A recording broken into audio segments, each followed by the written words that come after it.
All right, in this video, I'm going to add reserve ammo to my guns so that when I shoot them and I reload, it's going to take the reserve ammo. Now you can run out of ammo. I'm also going to configure things so that it's going to preserve the amounts of ammo through death and then easily be able to write code to buy new ammo. I thought that'd be pretty good. Let's go ahead and get started with that. So this is the gun I'm going to be using. I'll put this link in the description. You click on it, come to this page, and then this will be green. It'll say get. You go ahead and press that. You're going to get the gun so that when you go into your Roblox, I'm going to get a fresh world right here with nothing in it.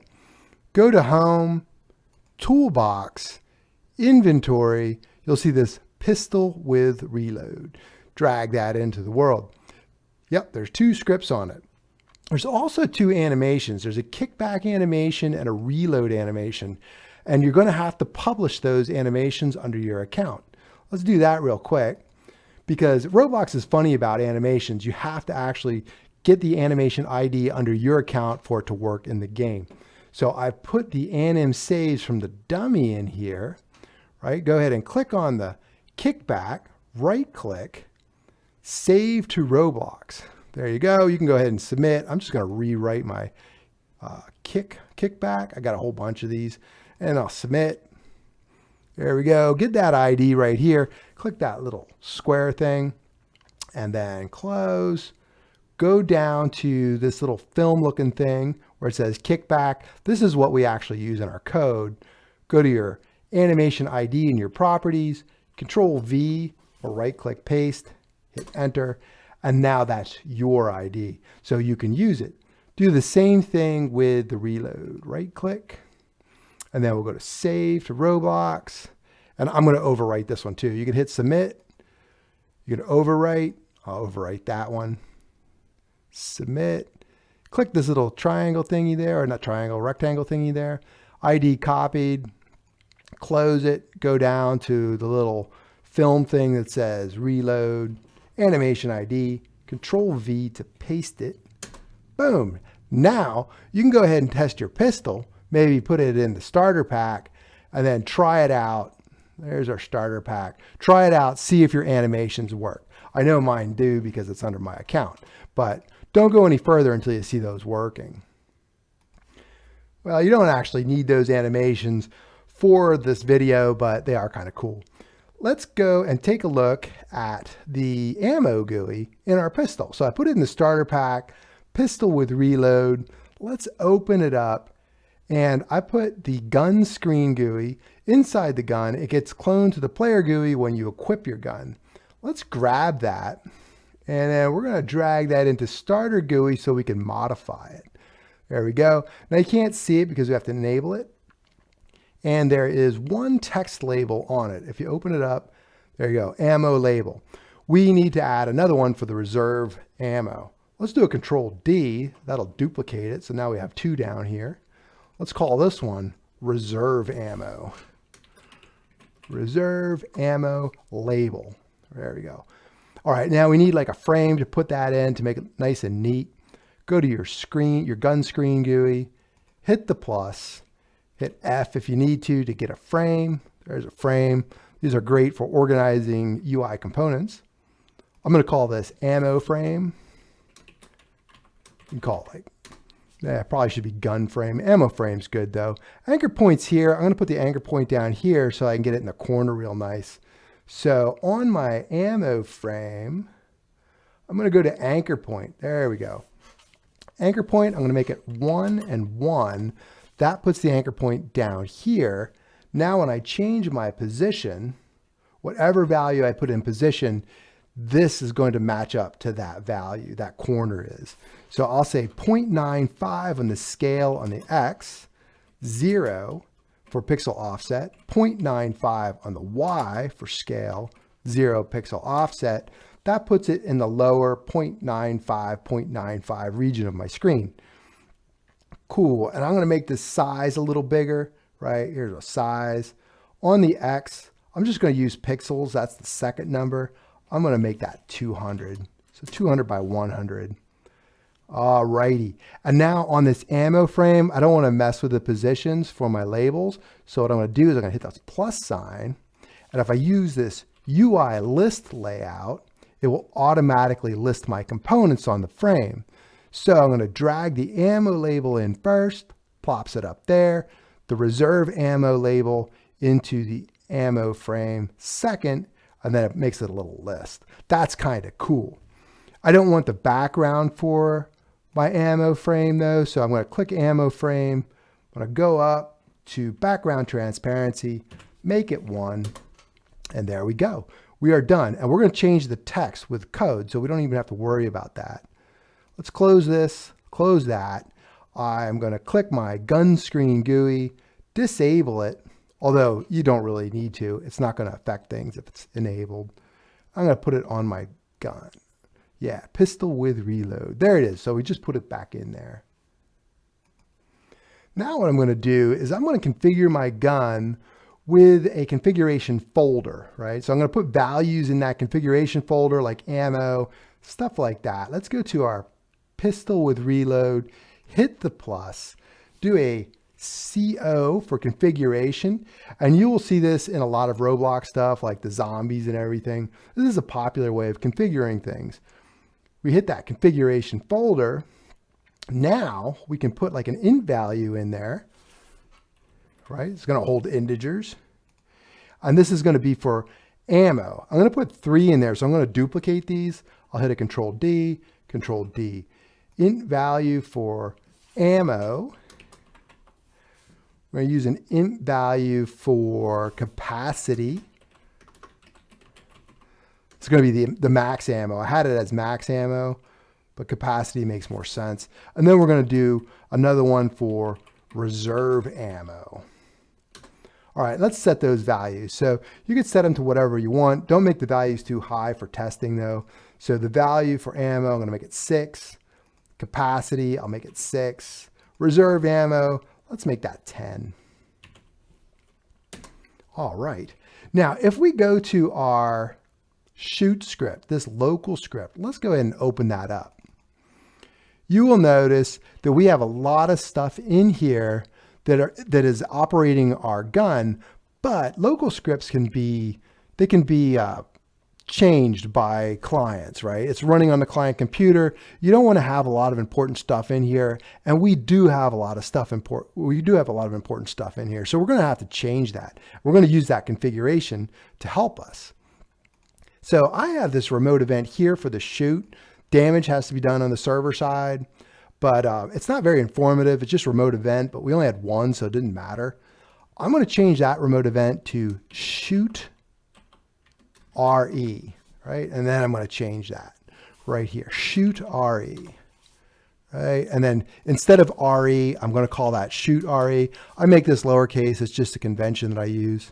I'm going to copy this. Notice that there's an error down here, right? Because when we were doing our on activate, which is when we're clicking on stuff, we're doing the RE. Let's call that shoot RE. All right. And we can fix that later too. So if you didn't catch that, I know it's kind of quick on that. All right, I'm going to do 3 of these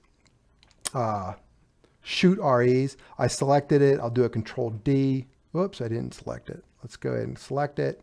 Do a Control D and a Control D. I'm going to do one for the reload. I'm going to reload on the server side. I'll say reload RE. And I'm going to come down here.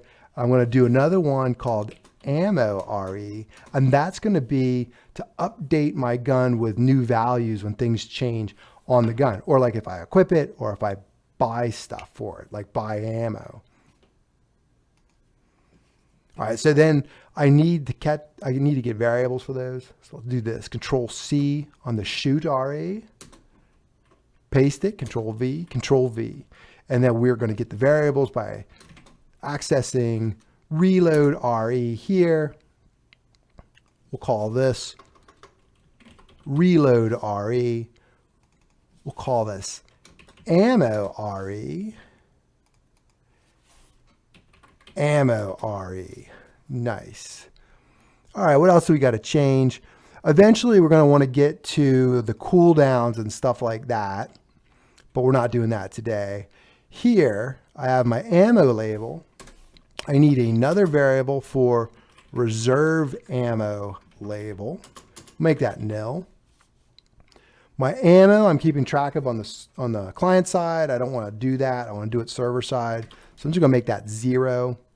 I'm going to change this from max ammo to capacity, right? We'll make that 0. You'll notice that we have some errors down here. We'll fix those.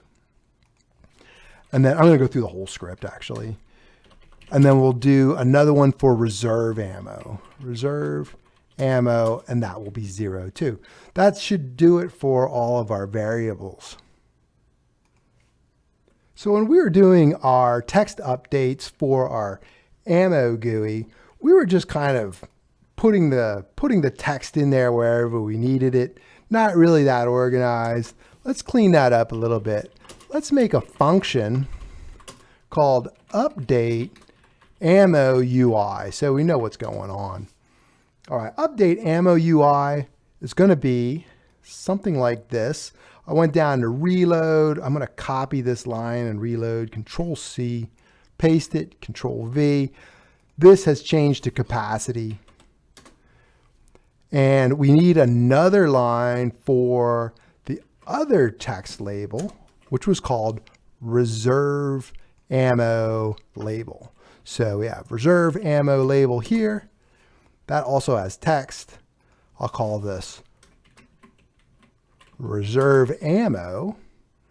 We can get rid of this capacity part here because I'm going to make it so you can have infinite amount stored up. We don't have a weight restraint yet. Let's do reserve ammo. That's our value for it. That's our value. That's the label on the GUI. Cool. Let's go down to reload. Well, we're not going to do any manipulation of numbers here. We're not going to update the UI here either. I'm going to get rid of that. So what I am going to do, we'll keep the sound here. We'll keep the track here.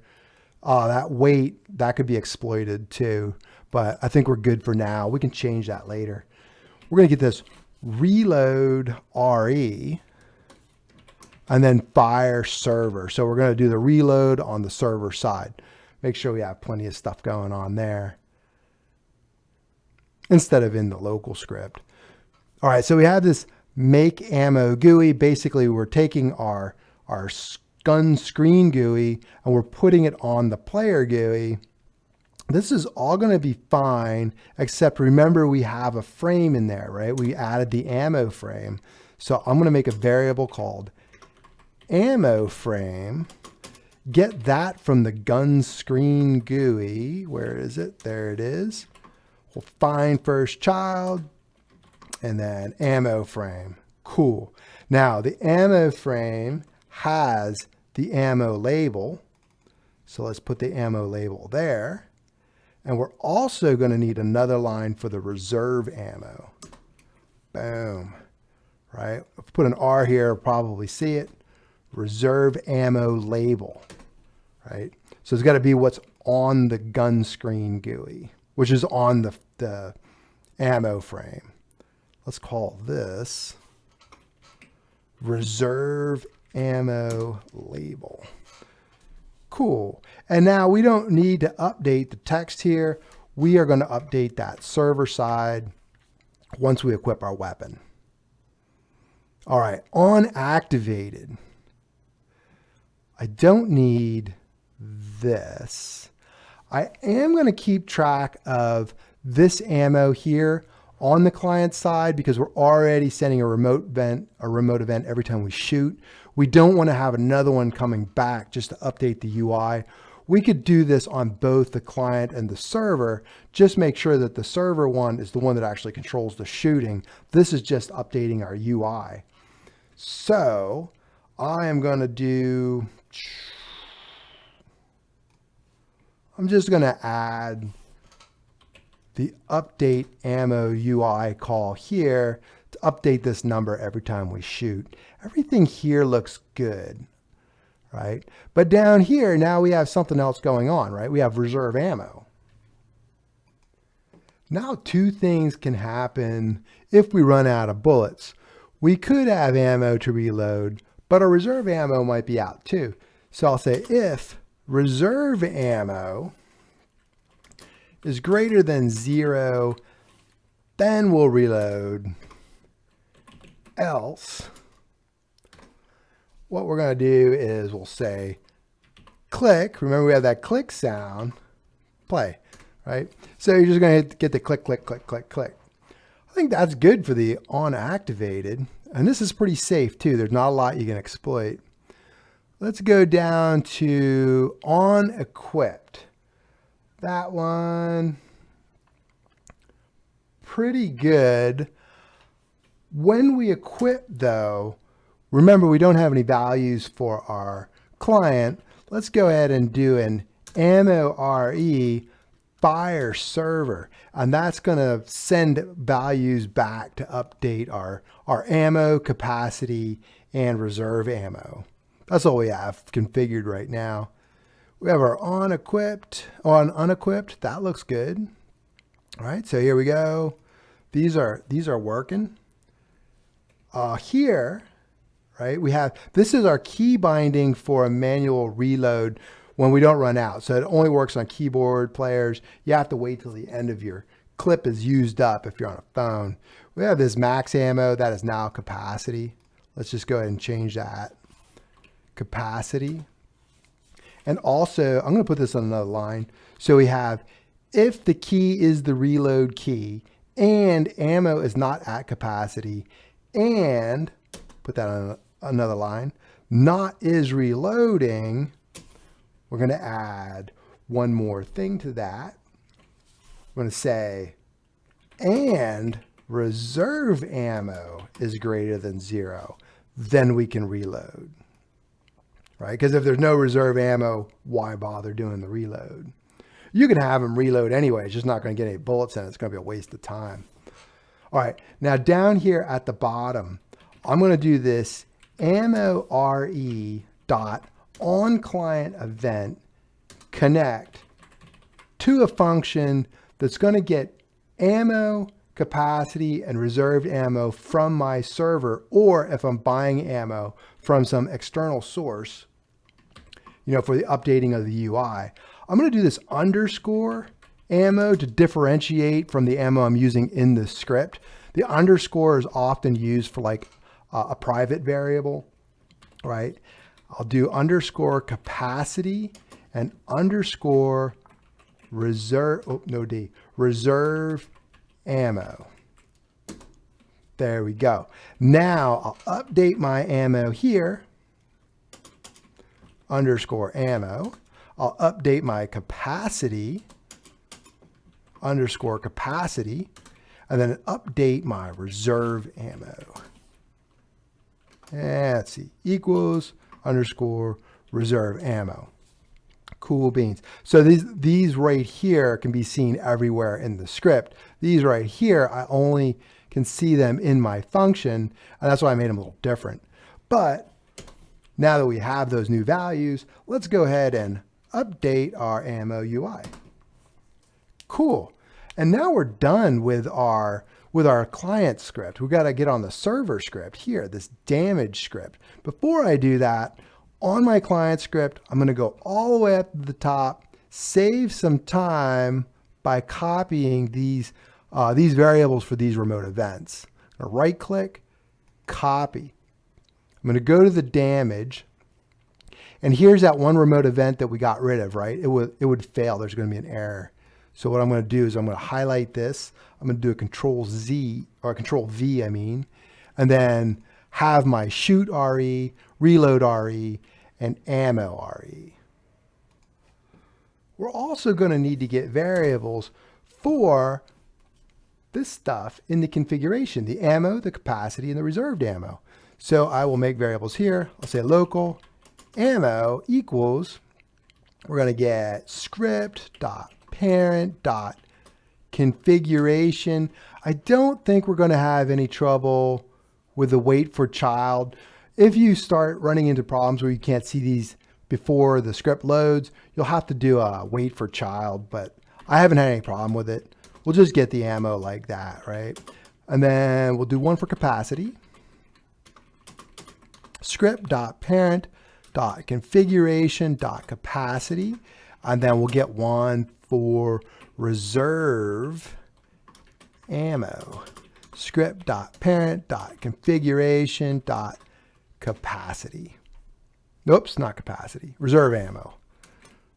There. Cool. All right. Now this display damage right here, this is the billboard GUI that goes on the enemy when you hit them that shows how much damage you did. We don't have to do anything with that. That's fine. When we get to shoot though, we got to make sure that our ammo still exists, right? We're not just doing this on client side anymore. We're going to say if ammo.value. So remember, these are int values, so you have to use the dot value. If the ammo.value is greater than 0, then what we're going to do is we're going to decrement that. Ammo.value minus equals 1. So that's going to take a 1 away from this value right here. I'm going to get all of this code. I will do a Control X to cut and copy. Control V to paste it. I'm going to put it inside that if statement. We are going to make sure that we have enough ammo before we could shoot on the server side, and we're going to make sure to decrement our ammo. All right, now when we get down here, we're almost done. This RE is now shoot RE, right? We're capturing the event sent by the client to the server saying, hey, shoot them. We're going to have that on shoot. We're also going to have to do something for a reload. We don't have a function for reload. So I'm going to say local function. I'm going to call it on reload. Player will get passed in. Let's make a space there so you have a little extra room. And what are we going to do? We are going to get the amount of ammo we need. We'll initialize that to 0. We're also going to get, this is going to be the amount that we're going to use in the reload. We're going to calculate out the amount that we need. And that's going to be capacity.value minus ammo.value, right? So we're going to get the capacity minus the ammo because we might reload before we're all the way out of ammo. All right, when we do that, we'll say if reserve ammo.value is greater than the need, we'll say amount that we're going to reload is going to be equal to the need. So we had sufficient amount of ammo to fill the need. Else we don't have a sufficient amount. We're going to make the amount that we reload whatever's left in the reserve. So we have the reserve value. We'll come down here and I'll say ammo.value. We're going to add to that. So we'll say plus equals the amount. And then we'll get the reserved ammo dot value. And that's going to be minus equals the amount. So we're taking the amount out of the reserve. We're putting it into the ammo.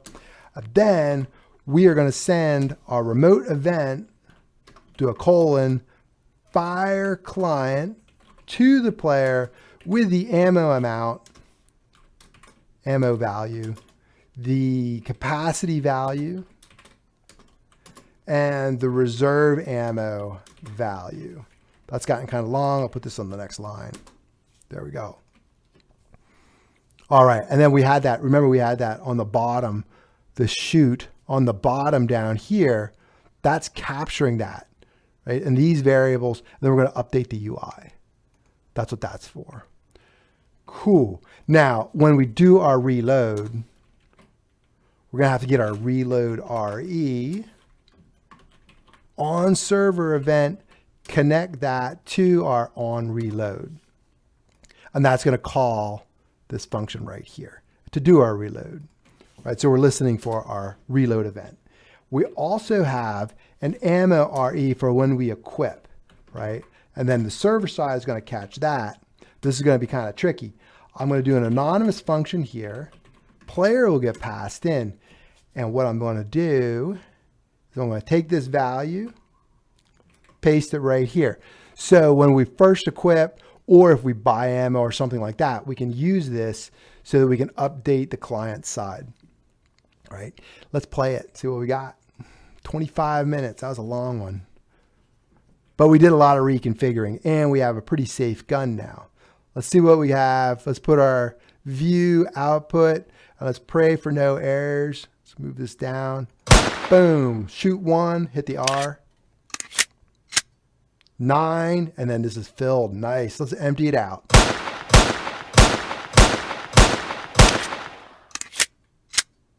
Ha, good. Shoot one, and then let's empty it out to see if the case for not enough reserve to fill it up. Let's bring this down to 1. So we should have 4 here, and this should turn to 0. I'll hit reload. Nice. Pretty cool. And then we'll buy ammo. We'll do the preserve ammo through death because if we die right now, everything's going to get reset. I'll show you how to do that. That's pretty easy now that we're configured. And then we can do the buy ammo in a video too.